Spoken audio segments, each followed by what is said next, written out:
Hello and welcome. In this video I'll show you how to format your SD card on your GoPro Hero Black 7. This is ideal if you need to make more space for photos and videos.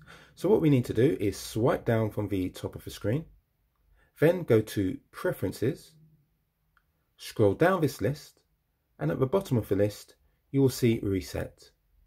Click Reset and then we have the option for Format SD card. When that pops up, it gives us a warning saying delete all files and reformat your SD card. We say yes, so we click Format. It says Formatting. And once this is complete, all of the photos and videos will be removed. You'll have a clear SD card and you can take more photos and videos. I hope you found this video useful. If you have, I'd really appreciate if you can give it a thumbs up. If you need more information on the GoPro Hero Black 7, I have a beginner's guide, which I'll leave a link in the description for.